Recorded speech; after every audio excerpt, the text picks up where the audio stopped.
All right, and so I'm going to turn it over to Cap. Hey, Cap. Thanks, Angie. Welcome, everybody, to our webinar, How to Consider the Future with New Tools for Uncertain Times. I'm really pleased to have this topic available to you, and doubly pleased that Arlene Anderson is our consultant and subject matter expert who will be presenting today.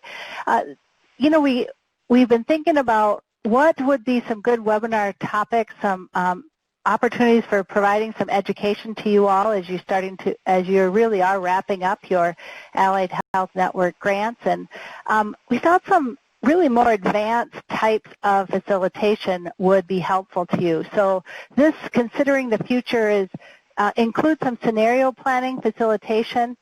Arlene's going to give some theory and some background and also some practical how-tos.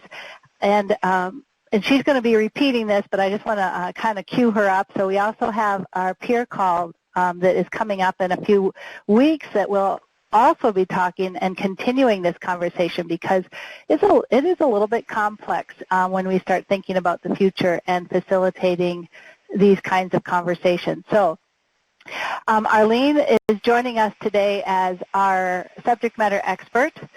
She has over 25 years of leadership experience in a variety of settings, including healthcare, education, and technology. She works with leaders to intentionally set strategy and craft elegant solutions to people issues.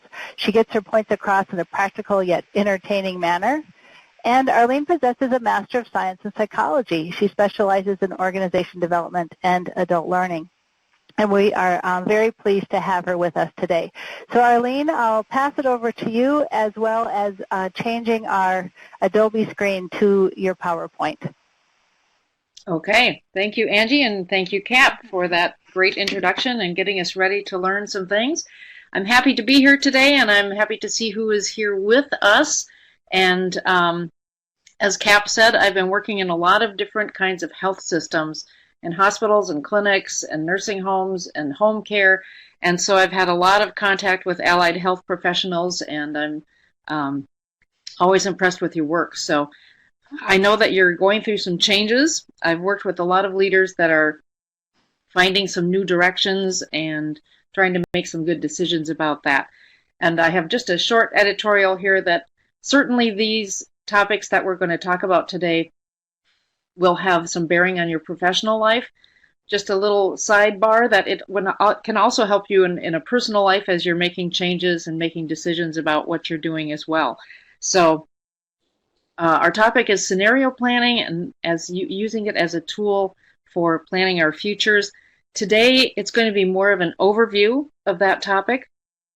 And as Cap said, we'll go into more detail in the peer call and work through a case study and get you set to do it. A couple of things that I want you to think about as we start in. Somewhere about in the middle of the presentation, I'm going to ask you to identify some of the deep drivers of change that you can see from your vantage point. So if you were to look at this from 30,000 feet up, what would be some of those big changes that are happening that impact what you do? And at the end of the presentation, I'll also be asking you about what was the key point for you. So as we're going through this, I just want you to take some notes or be thinking about how to answer those two questions. First of all, what are some deep drivers of change? And at the end, I will ask you what was the key point for you. All right, so let's think about the future. And sometimes the future or the way forward is not really so straightforward. So why is it such a struggle to figure out which staircase we should be on and what direction is the right one? Well, of course, you know that change is complex and disorderly, and I like to say nothing grows in a straight line. So we can't even forecast the weather for the next few days really accurately. So we shouldn't feel badly about that. That's just the nature of things. And traditional planning methods use the past. They look back and see what has happened and then try to make some predictions about the future. And I'm not saying don't use the past, but scenario planning is something that focuses on the future because it's going to be different. It's not going to be the same as it has been. So if we can use both of those approaches, looking at the past, getting some ideas of what might happen. That's what scenario planning is about. And combining those two views is what will give you the flexibility and the responsiveness and the competitive advantage that we're looking for here. So,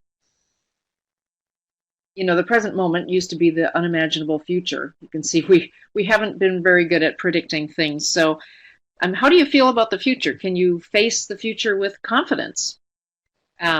We can't reliably predict it, even with supercomputers, but we can't ignore it either. So there's an Irish saying that the inevitable never happens and the unexpected constantly occurs.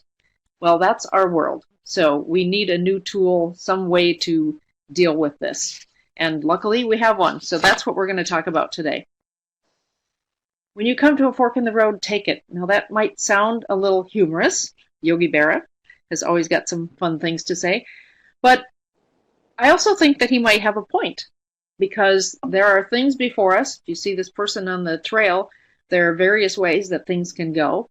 And since you don't know which path is going to disappear and which one's going to appear and which one's going to get bigger or stronger, you kind of have to be prepared for all of them and aware of what kinds of things can happen. And that's what scenario planning helps you do. So if we can't predict, here's what we're trying to do. We're trying to get into a situation where we're able to handle whatever comes. We don't know which path is going to be the one that turns out to be what develops, but we're going to be ready that we've identified 2 or 3 potential scenarios, and then we're going to be able to make decisions and take advantage of the best possibilities as they take shape and as they arise. So scenario planning is really strategic thinking. So you can think of it that way. So what are we going to talk about today? The learning objectives are to define scenario planning and figure out when is this tool most useful. We'll discuss some options for how do you develop these scenarios. And then we're going to list the steps required to develop different narratives or stories or scenarios that help your network be the most flexible and agile to meet whatever is coming. And finally, at the end, we're going to talk about how to use those scenarios to prepare for your strategic planning. Sometimes I like to think of scenario planning as pre-strategic planning. So that's where we're going. And the agenda is we'll probably spend 5 to 10 minutes on what scenario planning is and when it's useful. And the next half an hour or so after that will be a 5-step process of how do you develop those scenarios. And there's nothing magic about 5 steps. It's just one way of describing it, and it's the process that's most important, so pay attention to that. The 5-step process, somewhere in that interpretation area, that's where I'm going to ask you for some input on what you think some of those deep drivers are. So let's dive in. What is scenario planning? A structured way to think about the future. You think about just that first bullet point there. Everybody thinks about the future and figures out, what are some ways of dealing with all of this uncertainty all around us. But many times that's unconscious and it's unstructured. We just have those thoughts as we're riding the bus or our bicycle, and those things might even be unconscious. They kind of roll around in our head when we're trying to go to sleep at night. But scenario planning takes those thoughts about the future and makes them explicit and conscious. And not just within each person's head, but it's bringing it out into the open so that you can think together and get a better perspective on things. So scenarios ask, what if? But not in a wild, unstructured way, but in a disciplined way that brings out some new ideas, some new insights, and you might find some new opportunities that way. So scenarios are stories that are set in the future that describe how might the world look in 5 to 10 years, or how would the world change if certain trends were to play out or strengthen or to weaken. So the idea here with a scenario is that it anticipates what could happen. It's not predicting, but anticipating.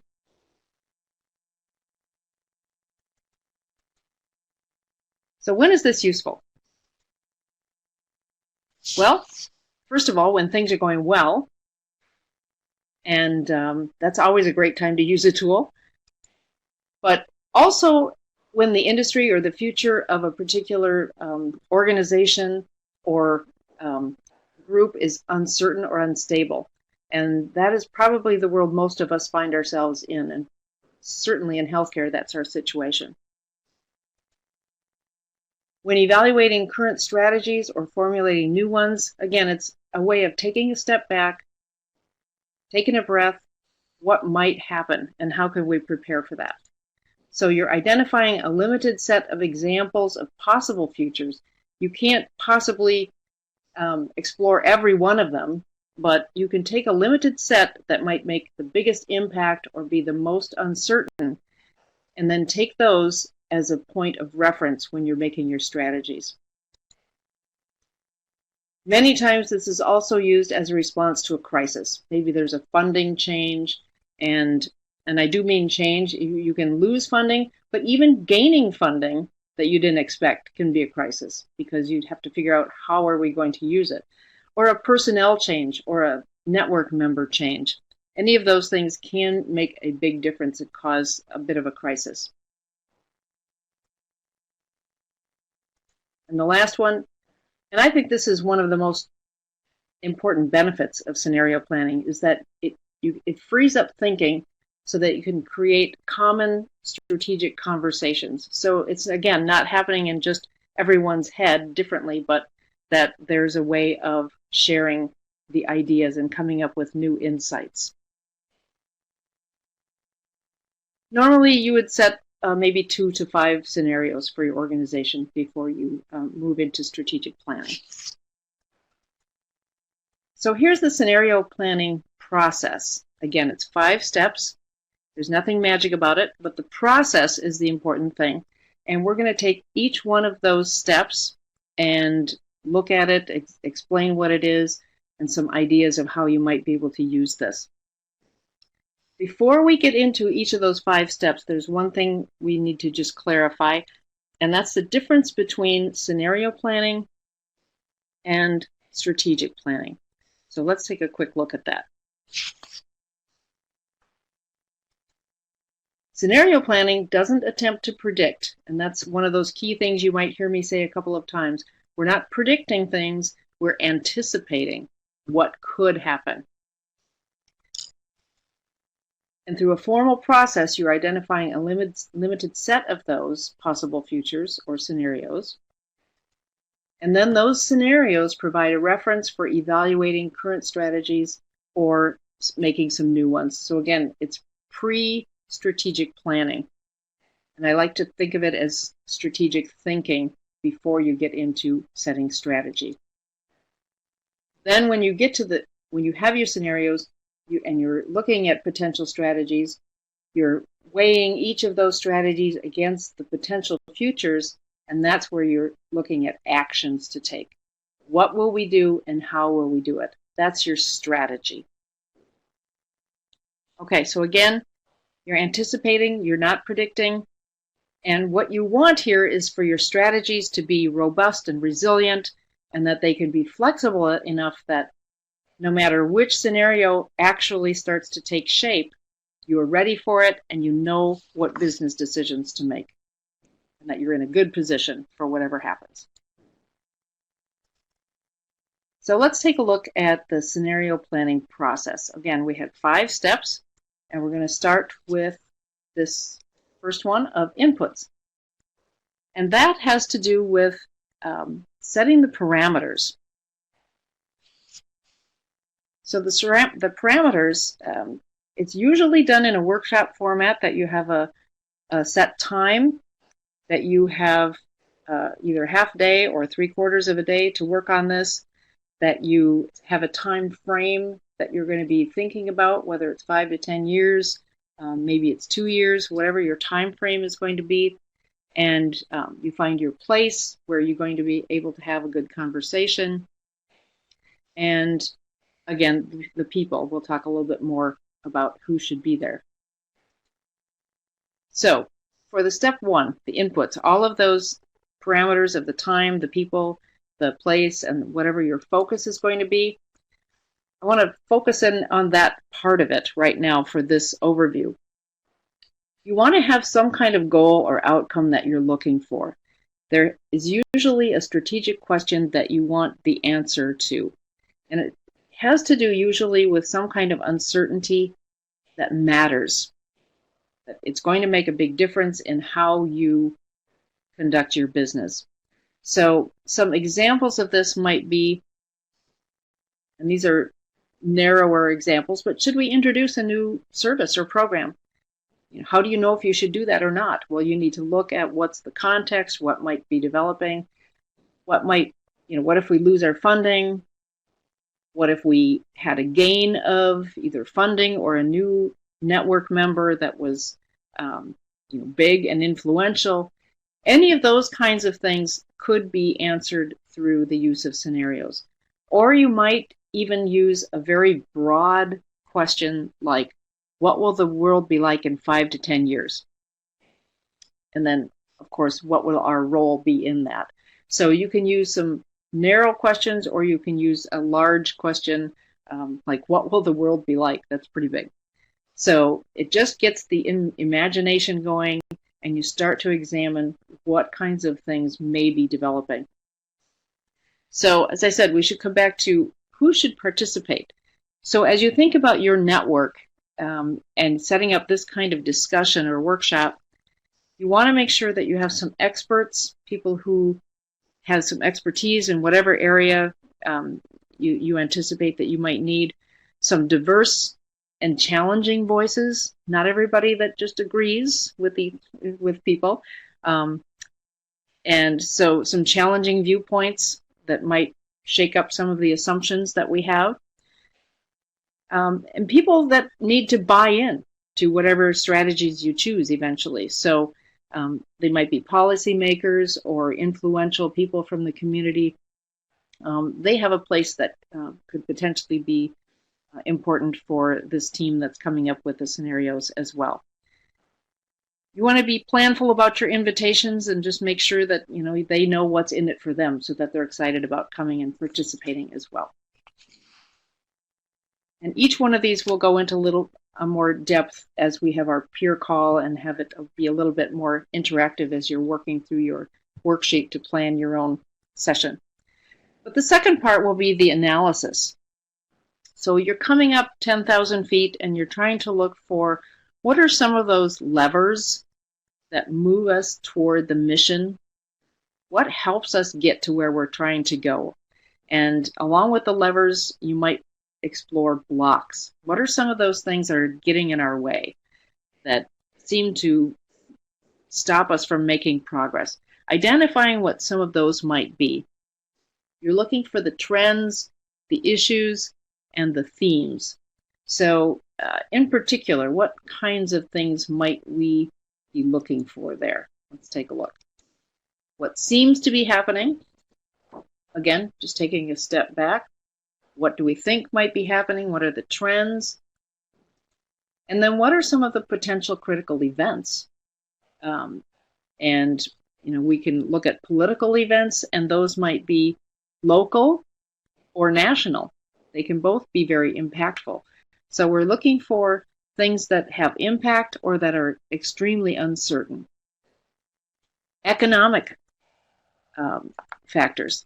So, for example, is unemployment up or down? That can make a difference in what choices we make in our strategy. Social factors, and that might be something like family structures and how those are changing. How does that impact what we do? Or technological issues. So viruses, or I like to think of those self-driving cars. I'm excited for those. I hope those come soon. So, but that can make a difference in the kinds of services or products that we offer. Or legal issues. Maybe there's some new law that we anticipate could happen, or could pass or not or be repealed. Those kinds of things impact us as well. Environmental issues, and we certainly have seen volcanoes erupting and earthquakes and floods. Are there any of those kinds of things that can impact what we do? Again, not predicting, but anticipating potential things that can happen. Another part of the analysis is to look at the players, not just the events, but who are we dealing with, and what are the changes or potential impacts that they have as well. So again, with the analysis step, we're looking to identify a few critical events and players and looking at what are the potentials and how might those events and key players combine. You're examining the impact of that by creating scenarios or various stories that look at those factors and then create this stories about this is how things might develop. So this is the analysis step. To deal with the future, we have to deal with possibilities. And we've been looking at, and the analysis tells us what is and the direction of those. If we take another step further, that would be to look at interpretation. And I told you about halfway through that we'd be looking at what are those deep drivers. So if you've been thinking about some of those deep drivers, and as I've mentioned, those categories that we just went through with the analysis, were there certain things that came to mind? And I think, Cap, you were going to put up, yes, a poll for you to be able to identify what are some of those deep drivers that impact the services that you offer or the direction that you might take. And I have some of them here while you're thinking, and we'll see if we have some of the same ones or if we end up with different ones. Arlene, this is Cap. I'm just going to jump in with a little instruction. So, guys, you're familiar with this short answer poll. You type your answer where it says type in here, and then you click on the icon to the far right of that small rectangle, and then your answer will show up below. And in this type of short answer poll, you are also able to edit your answer. So you can adjust it as you continue to think. Thank you. And it's anonymous as well, I think. So if you want to name a big driver of change that you don't really want your name on, you can do that too. So while you're thinking, I'm going to name a couple of those. And certainly when you're doing your scenario planning, you'll be thinking about and be able to do the research on this. I'm asking you just kind of to pull it out of the air and just from your own experience. But the underfunding of the state pension system, oh, absolutely. The ripple effect from that through it for all of the budgets. Funding opportunities or loss of funding, exactly. These are some of those big things. Funding is important. That's why we built it into a couple of examples coming up. I'm going to add changes in policy, absolutely. And there can be a focus on a certain disease or a certain epidemic or, various kinds of things can be getting a focus or not. And that makes a big difference. I'm going to add just a couple more. The aging of the population can be one of those deep drivers that it's ongoing every single day and making a difference in some of the services and products that are needed. So, and levels of economic stability, that's another big driver of what happens to our services and how we do some planning. Okay, I just wanted to give you a chance to think through what are some of those things that are impacting you, because when you do this planning, you'll be coming up with those in your scenarios. So, let's see. Funding, those are big ones. Okay, thank you for that. So if we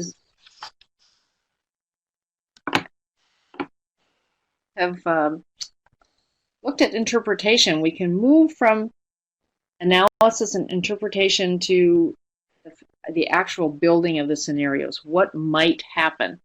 So we come with some of that research, and we can present that to the participants, have them present it to each other, some way of getting it before everyone so that we understand these are the kinds of things that are either levers that are moving us toward what we want, blocks that aren't, and things that are impacting us from the outside in. And when we build scenarios, we're looking at what might happen. Knowing what we know and knowing what we don't know, where should things potentially go from here? So there are various methods to determine and to flesh out these scenarios. So we're going to cover 3 of those here. There's nothing magic, again, about any one of these, but one of them or 2 of them may make the most sense to you, so that's maybe what you can use, or you can present a couple of options and see which way your group wants to develop the narratives. So let's look in detail about the 2x2 matrix, and then we'll talk about the forks in the road and the cone of plausibility.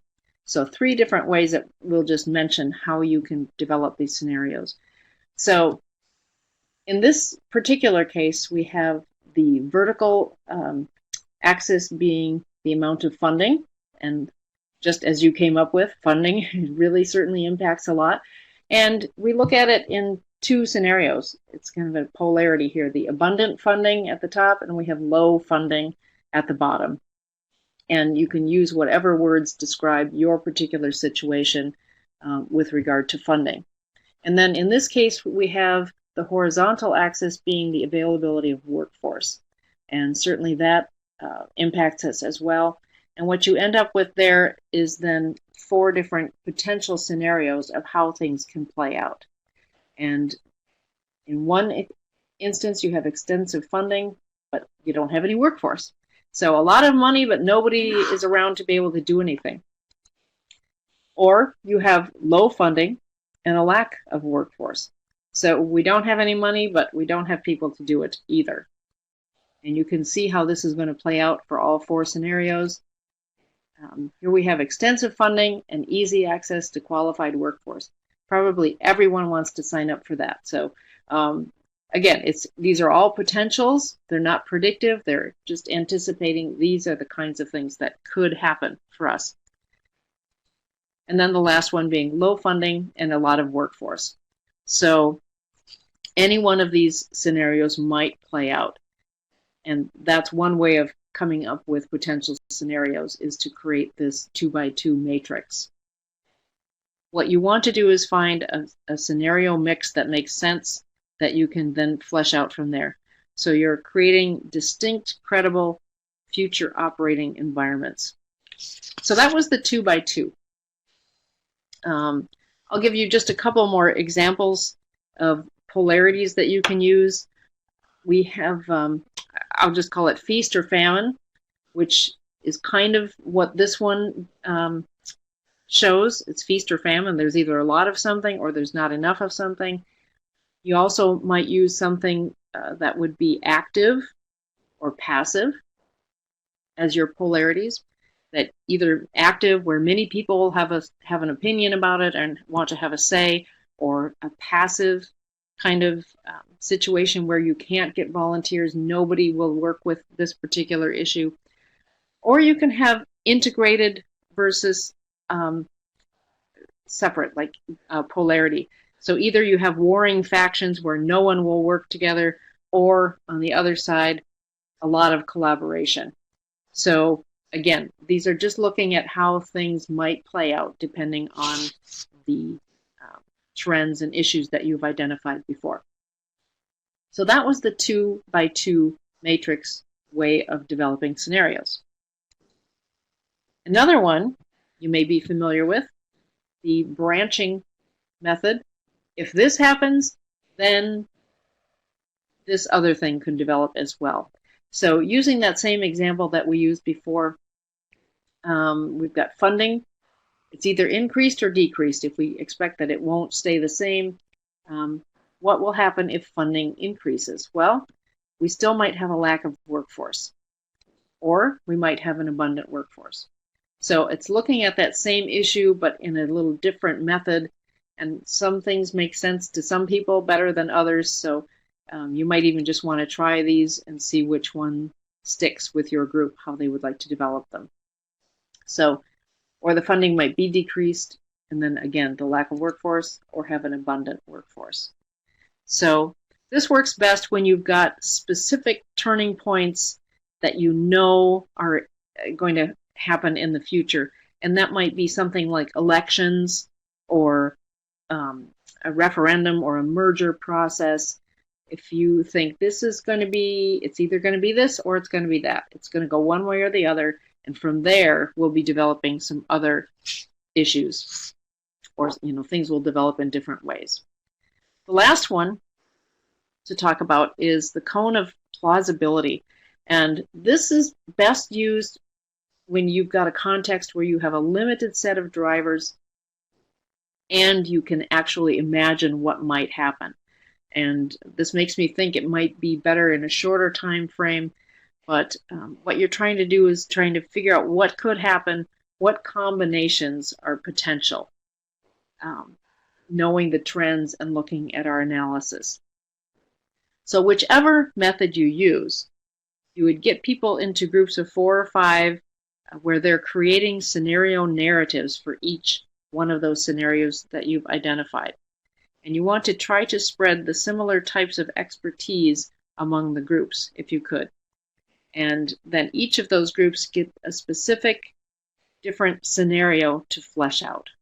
And we'll be working with this more in the peer group call, where you have a worksheet where you can work through, and part of that will be a handout that you can give the groups that they can flesh out their narratives and answer some of those questions about how might this work. So you've built the scenarios, and from there, that's where you need to start thinking about how does that impact our potential strategies. So each scenario should have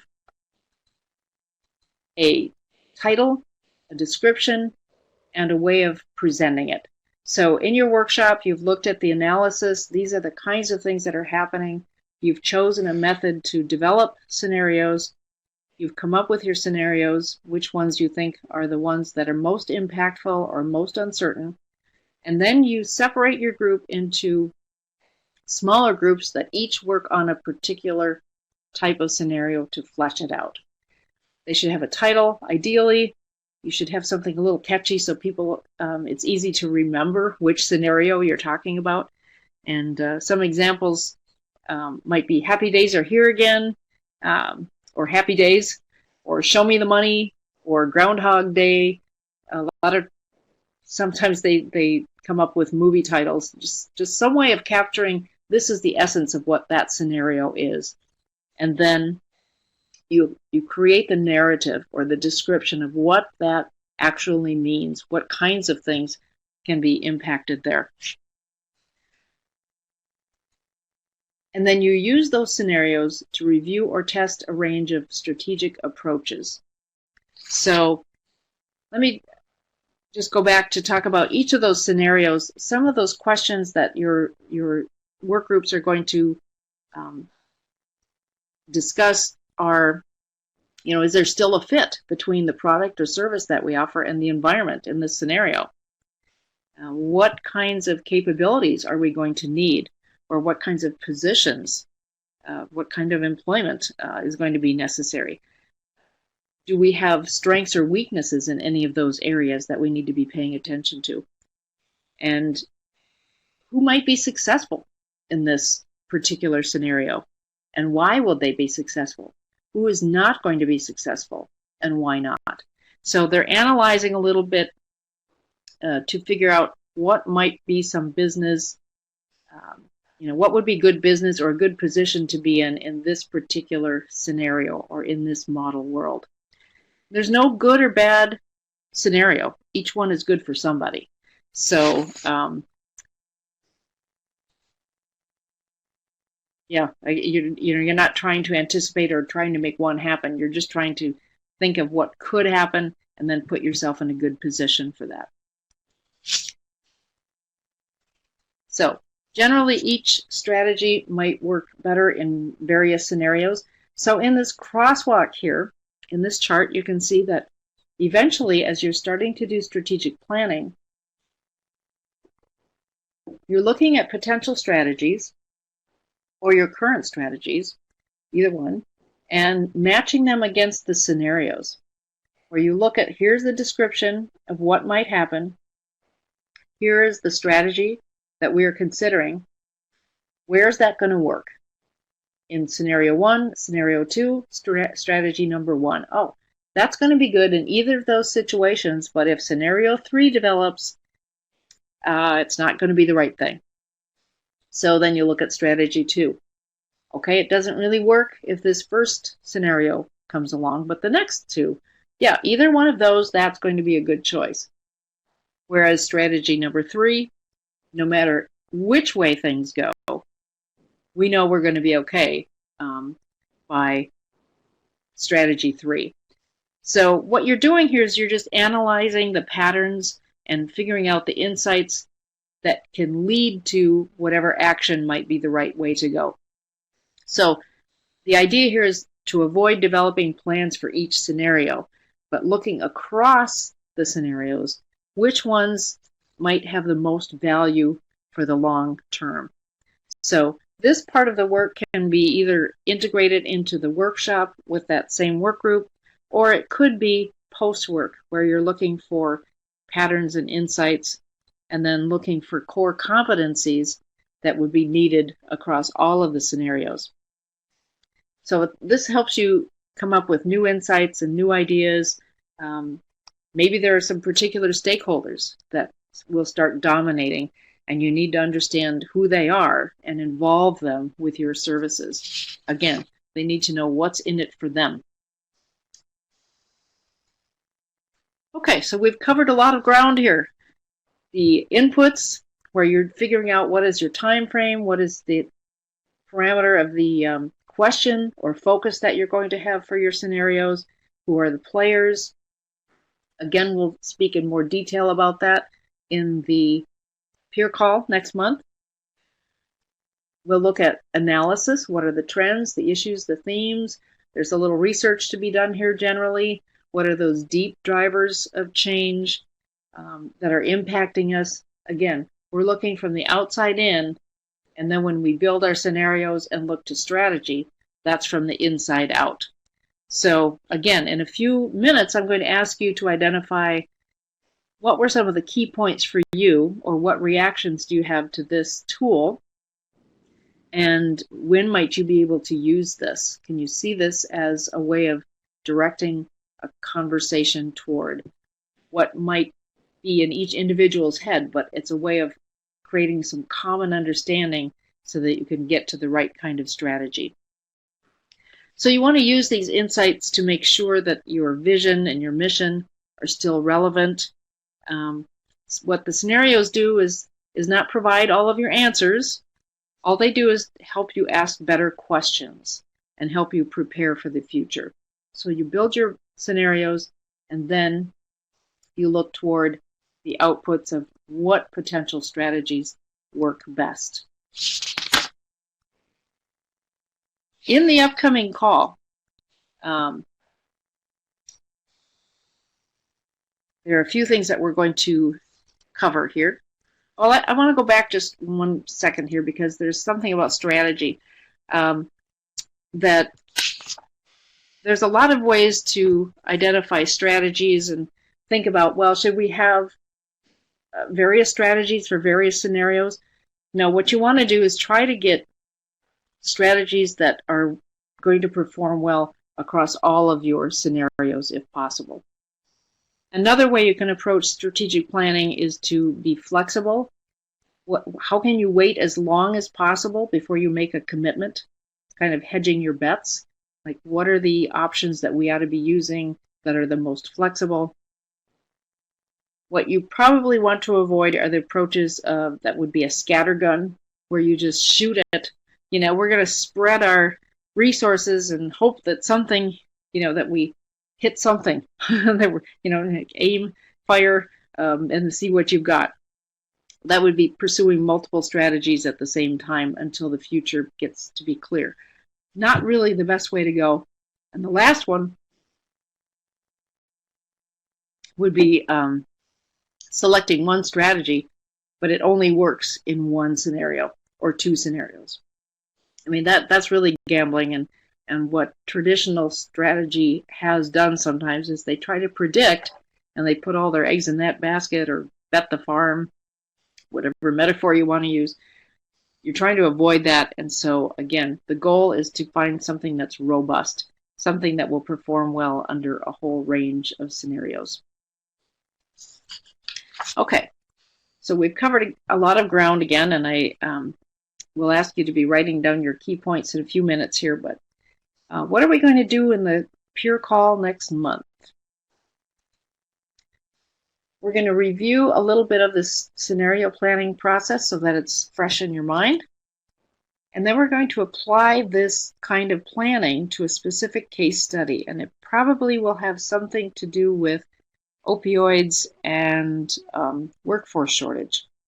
So that might ring some bells for you that, oh yeah, this is something we might be able to use. And it will be just for illustrative purposes, so you can fill in your own kinds of uncertainties or your own most impactful factors, and we'll work through, we'll use those scenarios for strategic planning and complete a worksheet so that you can be getting some actual work done as we're working together. What's coming will come, and we'll meet it when it does. Again, we are not predicting the future, but we are anticipating some things that might happen and then putting ourselves in a position of strength that no matter what happens, we're going to be ready for it, and we're going to be in a good position because we've had a chance to sit and think logically and clearly before those things have happened. So, as I said, I was going to give you a chance to identify what your key point was today. And I think that's going to be actually a bit of a poll. And I know that as we went through, we also, you might have had some questions in mind, something that was unclear or something that you want more detail on. We will be going through more detail as we go because we'll create an actual scenario crosswalk so that you can see how you use those to create strategy or strategic planning. And we'll have a 3-page worksheet so you can start thinking through your own application of where are you going to be able to use this. So I think the poll is up, and for you to identify what is a key point for you. Was anything a particularly good reminder or sparked an idea that I want some more thinking about that? Yes, exactly. Scenario planning is prep work. That's how it fits together. It's pre-strategic planning. And scenario planning is anticipating, right? Scenarios offer the opportunity to be proactive. Yes, exactly. And again, one way of thinking about planning is to look back, and the rear view mirror seems to be very clear. It's that darn windshield looking forward that's not as clear sometimes.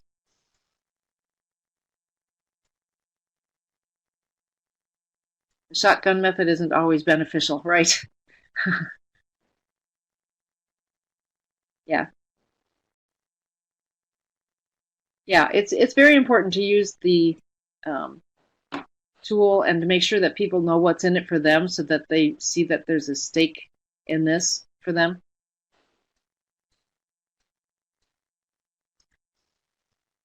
Okay, so those are some great answers. And I think there's a second box we might want to bring up, even as if you think of your key point that you would like to identify, there's a second place if you would like particular answers or anything was unclear. We wanted to give an overview today, and after the overview to then follow it up with a peer group call where we're working through something together so you can see how the tool actually works. So if there's anything in particular that you want some more detail in, or that you have questions about, please fill those in. It's a very good tool actually, and it was first developed in the 1950s by the RAND organization, Research and Development, and it was a think tank that was used for helping the U.S. military anticipate, not predict, but anticipate World War III. They thought, what are the scenarios that we can possibly come up with so that we can be prepared? In the 1960s, it was modified to be a business tool. So, yeah, selecting the poles for the 2x2 matrix. Okay, great. I think I will turn it over to Cap to, actually we can end these two polls, well, unless people want to continue putting in answers. Yeah, I think those are a good way to start.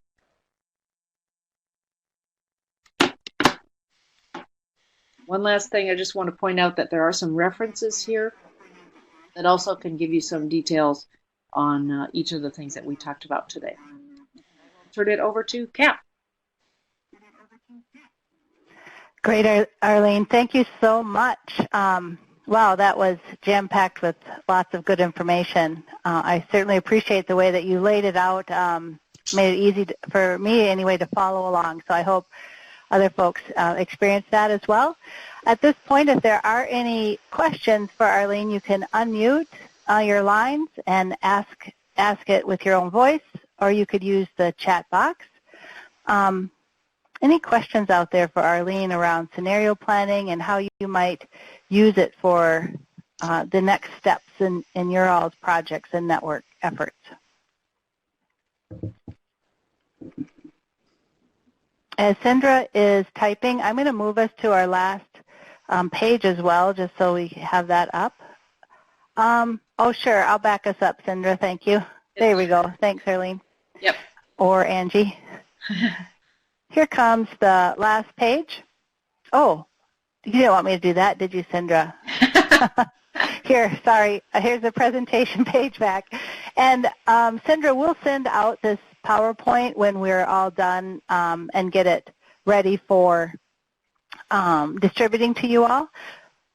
Plus, we will have it available probably in a shortened format as Arlene works through the peer call.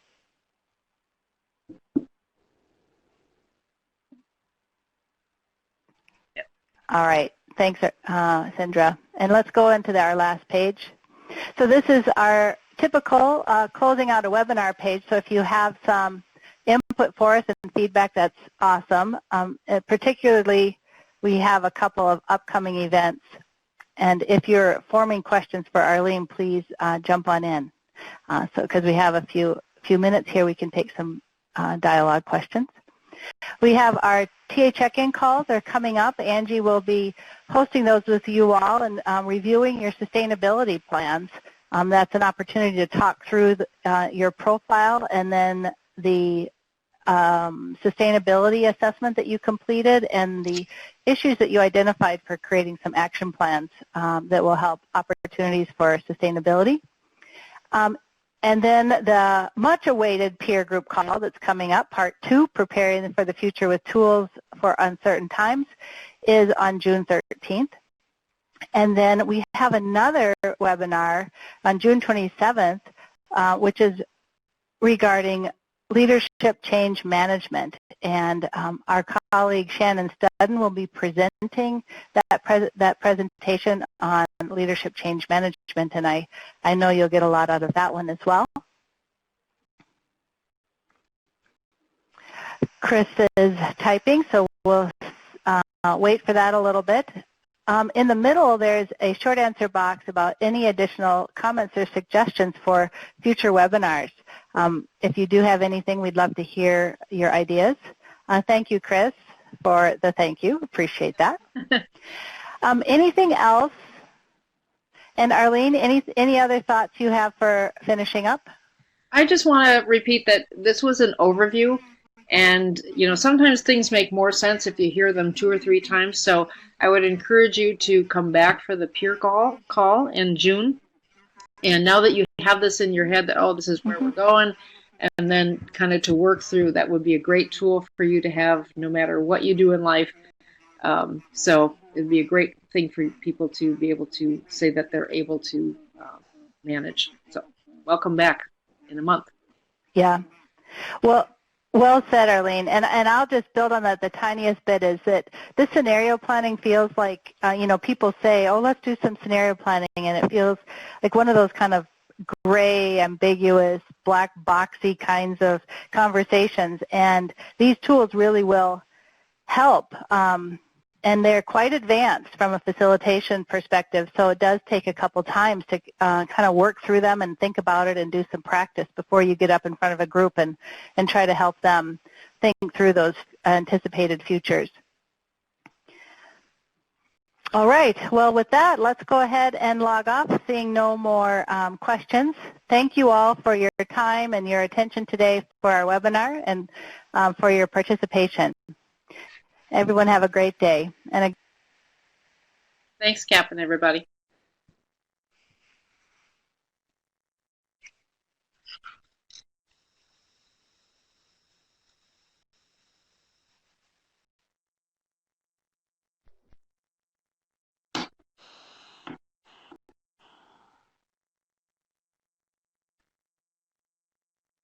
They are yorked. Ah, my voice hurts.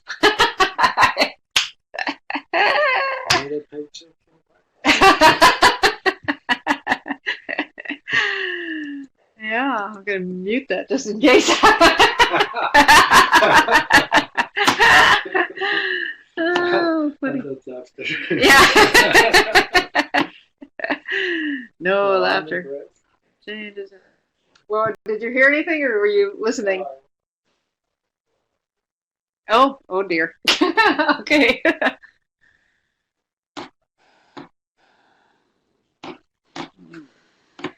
It's not the easiest.